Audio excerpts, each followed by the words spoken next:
خدا کا شکر ہے جی، ہم تو پورے نہیں اتر پا رہے. گہما گہمی ہے، فل پارٹیسپیشن ہے عوام کی، اور ہم یہ سمجھتے ہیں کہ یہ خوش آئند بات ہے. دیکھیں جی، یہ اکٹھے بھی تھے تو الحمدللہ ہم جیت گئے تھے، اور آج یہ تتر بتر شجاع آباد اور جلال پور پیر والا 2 تحصیلوں میں جا کے سروے کریں، پولیٹیکل حوالے سے بھی، ووٹنگ کے حوالے سے بھی، اور پھر بالخصوص جتنا ڈیولپمنٹ ہم نے کرا ہے. یہ پاکستان 76 سال ہو گئے ہیں، آج تک اتنی ڈیولپمنٹ کسی نے نہیں کرا. پروجیکٹس ہوئیں، چھوٹے موٹے کام ہوئے، کوئی موضع، کوئی یونین کونسل، کوئی علاقہ ایسا نہیں. اس کے علاوہ ڈرینیج، سولنگ وغیرہ، گیسیفیکیشن، ہم نے ریموٹ ایریاز میں سوئی گیس پہنچائی. سینٹر پائپ لائن میں گورنمنٹ ختم ہو گئی، جس کی وجہ سے چیزیں رک گئیں. آنے والے دنوں میں انشاءاللہ ٹی ایچ کیو جلال پور میں ہم ٹراما سینٹر بالکل کمپلیٹ. ہم ان کو سلام پیش کرتے ہیں کہ ہر دور میں انہوں نے ہمارا ساتھ دیا، اور ہم نے بھی ان کے ساتھ نبھانے میں کمی نہیں چھوڑی. جی بالکل، میں ہوں آپ کا میزبان محمد عارف مجید. میرے ساتھ آج جو شخصیت موجود ہیں وہ کسی تعارف کے محتاج نہیں ہیں. سابق ممبرز قومی اسمبلی و چیئرمین استغاثہ کمیٹی رانا محمد قاسم نون صاحب اس وقت میرے ساتھ موجود ہیں. ایک تو بہت بہت شکریہ رانا صاحب، آپ نے ٹائم دیا. سر، مسلم لیگ نون کا جو ہے وہ منشور آ گیا ہے کہ پاکستان کو نواز دو، آپ اس بارے میں کیا کہتے ہیں؟ یہ دس از ہائیلی اپریشیٹیبل جی. ہم سمجھتے ہیں کہ پاکستان کے جو دکھ درد ہیں، مسائل ہیں، ایشوز ہیں، تو ان کا حل اس مینیفیسٹو میں ہے. اور یہ ہم سمجھتے ہیں پاکستان کے میں جو بحران آئے ہوئے ہیں، مختلف سیاسی، معاشی اور بحران، اور پھر اس کے بعد اخلاقی بحران بھی ہے، تو اس ساری صورتحال کو مد نظر رکھتے ہوئے یہ بہت کمپریہنسو مینیفیسٹو ہے. ران صاحب، یہ بتائیے گا کہ الیکشن کی جو ہے سیاسی گہما گہمی ہو چکی ہے، آپ بھی الیکشن میں ہیں مسلم لیگ نون کی طرف سے NA 153.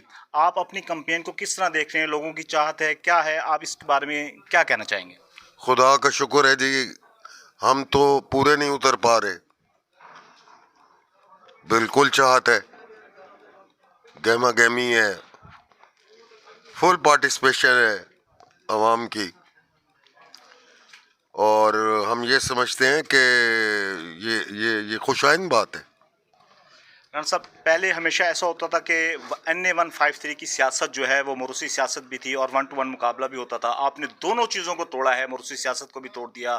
لوگ جو ہیں وہ آپ کی طرف بھی دیکھ رہے ہیں. میرا پوچھنے کا مقصد یہ ہے کہ NA 153 کی جو سیاسی صورتحال ہے اس وقت، آپ نے دیوان فیملی کا اور لنگا فیملی کے مقابلے، آپ کس کو اپنا مد مقابل حریف سمجھتے ہیں ان دونوں میں سے؟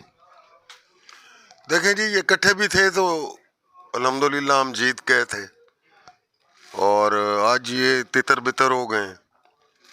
میں نہیں سمجھتا کہ وہ کسی رن میں ہے. وہ تو جو موروثی سیاست اور روایتی سیاست کرنے والے لوگ ہیں، تو وہ دوسرے اور تیسرے نمبر کی لڑائی کے لیے یہ الیکشن کانٹیسٹ کر رہے ہیں.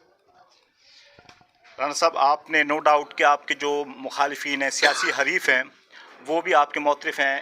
جو ترقیاتی کاموں کے حوالے سے آپ نے بڑے ترقیاتی کام کرائے ہیں، تو ایسا کون سا ترقیاتی کام ہے جو آپ کے دل میں موجود ہے کہ اس تحصیل کو اب دینا ہے، اس تحصیل کو آپ کا عزم ہے کہ یہاں پر یہ پروجیکٹ لگانا ہے؟ جیسے کہ پچھلے 2018 میں آپ نے شجاع آباد جلال پور روڈ کے متعلق بات کی تھی اور وہ پائے تکمیل تک پہنچی. تو آپ کیا سمجھتے ہیں کہ آپ کون سا ایسا پروجیکٹ ہے آپ کے دل میں ہے جو آپ چاہتے ہیں کہ یہاں پر میں ضرور لے کر آؤں؟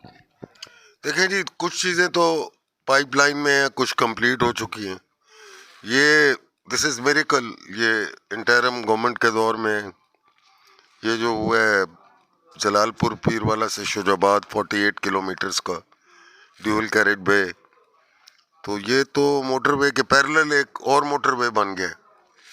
دوسرا گزارش یہ ہے کہ ہم نے یہاں نیشنل انڈسٹریل پارک اپروو کرا ہے. اس سے یہ ہوگا کہ یہاں پہ بے روزگاری کا خاتمہ ہوگا.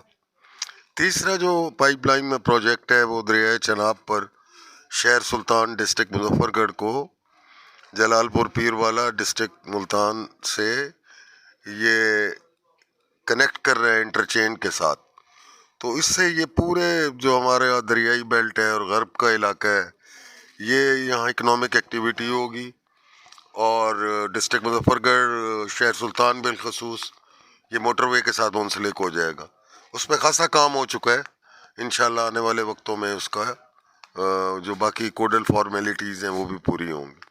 رانا صاحب، آپ چیئرمین قائمہ کمیٹی بھی رہے، جہاں آپ خارجہ پالیسی پر گہری نظر رکھتے ہیں، داخلہ پالیسی پر بھی آپ کی گہری نظر ہے، تو کیا آپ سمجھتے ہیں کہ مسلم لیگ نون واحد جماعت ہے کہ جو ان تمام مسائل سے معاشی مسائل ہیں ان کو جو ہے نکالنے میں کامیاب ہو جائے گی مسلم لیگ نون؟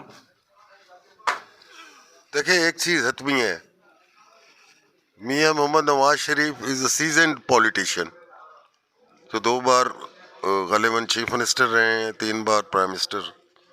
تو پاکستان کو ایک ایسی لیڈرشپ کی ضرورت ہے، ڈیڈیکیٹڈ، ڈیووٹڈ، جو پاکستان کو ان بحرانوں سے نکال سکے. وہ مسلم لیگ نون کی لیڈرشپ ہی ہے. میں ذاتی طور پہ یہ میرا خیال ہے، اور ہم سمجھتے ہیں کہ آنے والے دنوں میں پاکستان اپنے پیروں پہ کھڑا ہوگا، اور ہر قسم کے بحرانوں سے نجات پہ ضرورت ہے. خطے میں اب وہ انجینئرنگ یونیورسٹی کے کیمپس کی ہے، انشاءاللہ العزیز اس کو بھی ہم پائے تکمیل تک لے جائیں گے. رانا صاحب، اس وقت ہمارے ناظرین بھی دیکھ رہے ہیں کہ آپ انجینئرنگ یونیورسٹی کی بات کر رہے ہیں، تو یہ تو بہت بڑا پروجیکٹ ہوگا، گیم چینجنگ ثابت ہوگا. تو آپ کا یہ میں کہوں کہ اگلا ٹارگیٹ یہی ہے، انجینئرنگ پروجیکٹ ہے، اس کے بارے میں مزید آپ بتائیے گا کہ کہاں تک یہ کام گیا ہے؟ یہ انیشیٹو ہے جی، آنے والے وقتوں میں انشاءاللہ اس کو ہم مکمل کریں گے، اور یہ اس علاقے کی خطے کی ڈیمانڈ ہے. اس سے بھی ہم سمجھتے ہیں کہ اسکلڈ ایجوکیشن آئے گی، اور بے روزگاری کا خاتمہ ہوگا. صاحب، آپ نو ڈاؤٹ آپ نے علاقوں میں ترقیاتی کام کیے ہیں، آپ کے چاہنے والے بھی بہت زیادہ ہیں، ان کے لیے کیا پیغام دیں گے آپ؟ ہم ان کو سلام پیش کرتے ہیں کہ ہر دور میں انہوں نے ہمارا ساتھ دیا، اور ہم نے بھی ان کے ساتھ نبھانے میں کمی نہیں چھوڑی. آج شجاع آباد اور جلال پور پیر والا 2 تحصیلوں میں جا کے سروے کریں، پولیٹیکل حوالے سے بھی، ووٹنگ کے حوالے سے بھی، اور پھر بالخصوص جتنا ڈیولپمنٹ ہم نے کرایا ہے. یہ پاکستان 76 سال ہو گئے ہیں، آج تک اتنی ڈیولپمنٹ کسی نے نہیں کرائی. میگا پروجیکٹس ہوئیں، چھوٹے موٹے کام ہوئے، کوئی موضع، کوئی یونین کونسل، کوئی علاقہ ایسا نہیں جہاں ہم نے مختلف سیکٹرز میں، الیکٹریفیکیشن، رورل الیکٹریفیکیشن میں، روڈ انفراسٹرکچر میں بالخصوص، اس کے علاوہ ڈریننگ، سولنگ وغیرہ، پھر گیسیفیکیشن، ہم نے ریموٹ ایریاز میں سوئی گیس پہنچائی. تو مختلف سیکٹرز میں کام ہوئے ہیں جی. اب یہ انشاءاللہ اس کو کوئی بیٹ نہیں کر سکتا. رانا صاحب، اس باتوں میں جو ترقیاتی کام ہے، آخری میرا سوال اب یہ بنتا ہے، کیونکہ آپ کی اس میں نہیں تھا، ٹراما سینٹر کیونکہ صوبائی معاملہ ہے، تو آپ سے عوام امید، کیونکہ ترقیاتی کاموں کی وجہ سے آپ مشہور بھی ہیں، تو آپ سے عوام بہت امید لگائی ہوئی ہے کہ یار یہ کام جو ہے ٹراما سینٹر جو ہے ناگزیر ہے. تو آپ اس حوالے سے کیا کہنا چاہیں گے؟ ٹراما سینٹر پائپ لائن میں گورنمنٹ ختم ہو گئی، جس کی وجہ سے چیزیں رک گئیں. آنے والے دنوں میں انشاءاللہ ٹی ایچ کیو جلال پور میں ہم ٹراما سینٹر بالکل کمپلیٹ ہوگا، اور مختلف یونین کونسلوں میں، شہر میں بالخصوص ہم نے 2 واٹر فلٹریشن پلانٹ دیے ہیں، جس سے شہر کی آبادی کلین واٹر سے، سویٹ واٹر سے مستفید ہوگی. تو اس میں کوئی مسئلہ نہیں ہے، وہ that is already been sanctioned. صرف اس پہ اب جو باقی فارمیلٹیز ہوتی ہیں وہ پوری ہوئیں گی.